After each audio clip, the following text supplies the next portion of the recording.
How to disable app permission for location on iPhone.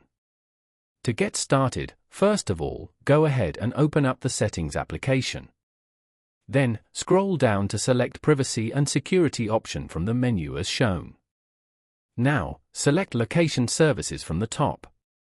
Over here, scroll down to find Chrome from the menu. Tap on Chrome to view the drop-down list and you'll be shown some options to allow the location access for. Select Never to restrict apps to use your iPhone's location information.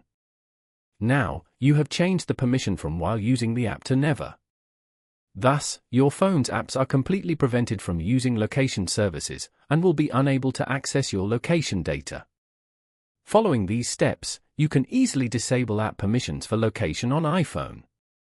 Thank you for watching. Please leave a like if this tutorial helped you, or leave a comment below if you have any questions related to the video.